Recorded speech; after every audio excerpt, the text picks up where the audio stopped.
Parish President remarks and report. Parish President Jewell. Thank you, Chairwoman.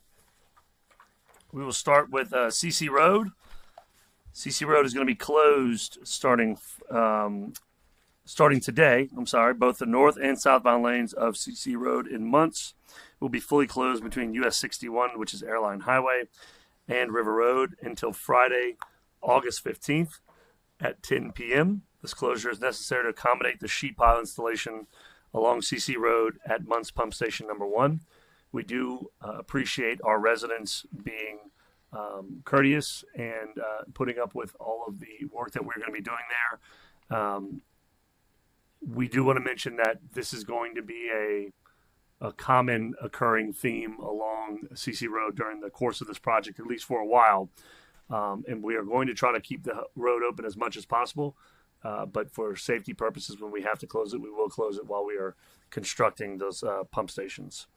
Okay, asphalt maintenance is wrapping up. The summer project, is wrapping up with cleanup and striping efforts, which are underway now. Thanks to our residents for their patience as we improved 39 asphalt roads throughout the parish this summer. Okay, next, we want to mention that we hired professionally trained divers to clean branches and other large debris from the bottom of our bar screens in our canals.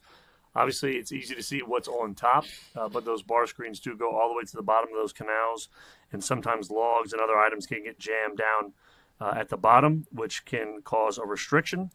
And so we hired these divers to be able to go down there and clean out the bottoms of those bar screen cleaners.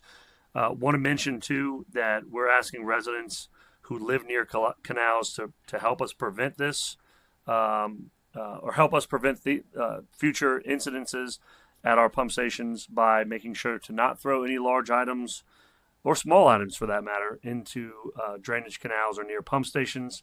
And more importantly, if they see an issue, to please call us at the St. Charles Parish EOC 985-783-5050. If they see a leaning tree or a tree that has fallen into a canal, or if they see debris that someone has thrown into a canal, we do want to make sure that we get that as soon as possible.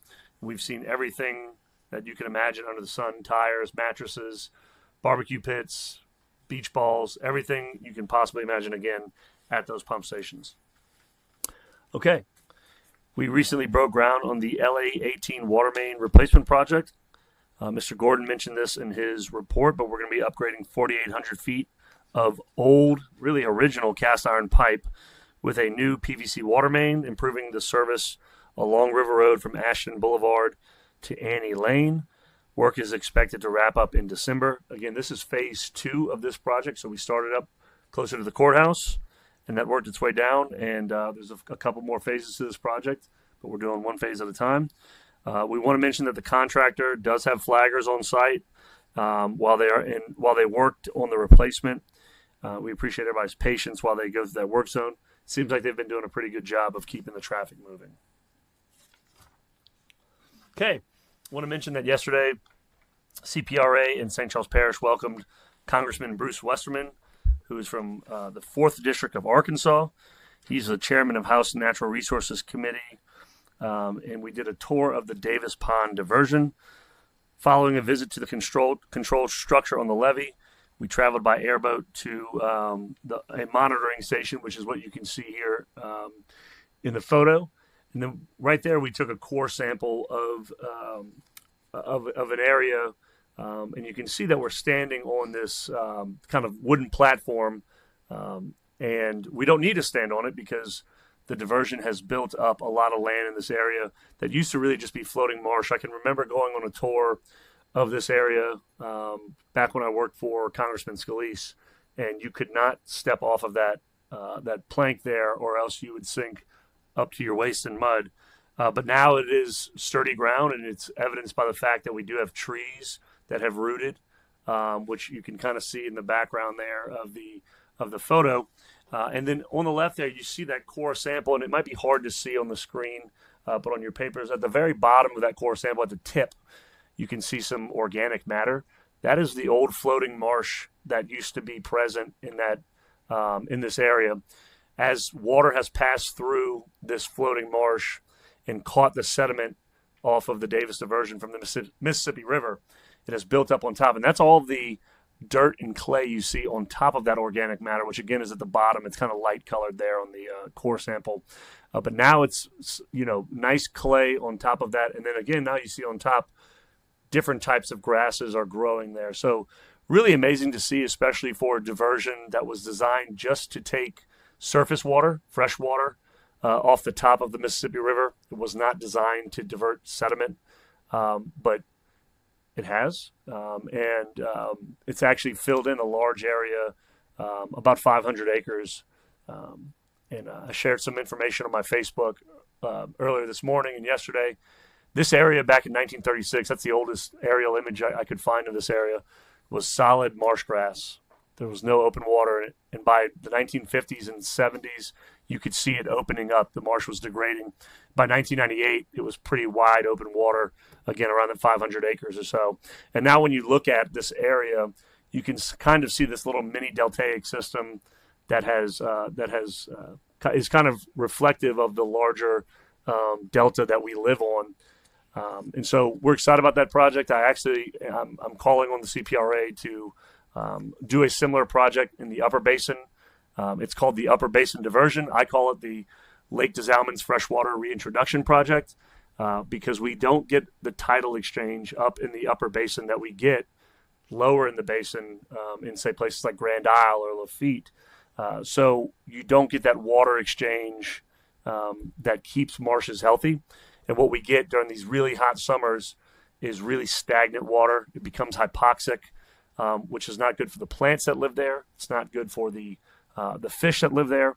And contrary to popular belief, marshes die very, very slowly. And sometimes we don't notice that they're that they're in distress until it's kind of too late. And so this is something that we see in the Upper Basin in Lake des Allemands. And we're seeing saltwater intrusion in that Upper Basin. Fishermen reporting barnacles growing on their crab traps and things like that. So it's a real cause for concern, and we're hopeful that the CPRA will start the engineering, the design, and the permitting of that freshwater diversion into Lake des Allemands to bring that nutrient-rich Mississippi water back to the basin where it belongs. Okay, next one. East Bank Bridge Park update. While rain and high water in the Mississippi have definitely slowed our construction, a lot of progress has been made in the past couple of weeks. The dugouts are bricked. The turf is complete.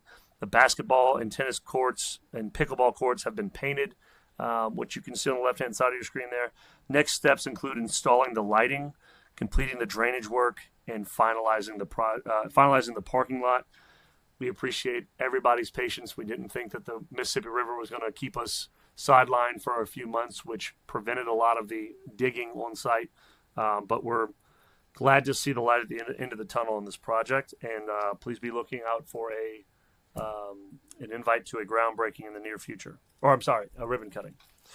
Beanbag Baseball is on August 13th. St. Charles Parish Parks and Recreation is excited for the return of our seasonal Beanbag Baseball games. The games will officially start on Wednesday, August 13th, and will be held every Wednesday from 10 a.m. to 12 p.m. at the Edward A. Dufresne Community Center. This is a big, fun event for our seniors. They love coming, and they love the competition. The St. Charles Parish Animal Shelter Check the Chip Day. The St. Charles Parish Animal Shelter is going to host Check the Chip Day event on Friday, August 15th. From 10 a.m. to 6 p.m., the event is located at 921 Deputy Jeff G. Watson Drive in Luling. It is free with proof of residence. Staff will assist you with updating your dog or cat's current microchip information or microchip your pet if they don't already have one. For questions, please call our animal shelter at 985-783-5010. St. Charles Parish Animal Shelter nursing home visits. Our staff from the animal shelter, along with volunteers, visited our local nursing homes. They do visit our local nursing homes every Tuesday to bring joy to our residents. So we just wanted to share that with all of you. For more information on volunteering opportunities with the animal shelter, you can call that number I just mentioned, or you can go online to www.stcharlesparish.gov/animal control. Next is the Department of Community Services school programs and tutoring. The Kelowna, Booty, and St. Rose community centers will be providing before and after care services Monday through Friday for the upcoming school year. For the Kelowna and Boutique Community Centers, before care is available for just $4 per day, with aftercare with the aftercare fee waived at both locations. Residents must register their child at the Kelowna Community Center at 201 LA Highway 3141 in Kelowna, or at the Boutique Community Center, 119 Magnolia Ridge Road in Boutique. In partnership with IMTT, the St. Rose Community Center will have free before and after care for students. Parents can also register their child at 608 Mockingbird Lane in St. Rose. The Boutique Community Center will also offer free after-school tutoring for grades K through 7 starting Tuesday, September 7th. Last but certainly not least, we want to give you a sales tax update. Sales taxes were slightly up in the month of June, about 1.75%.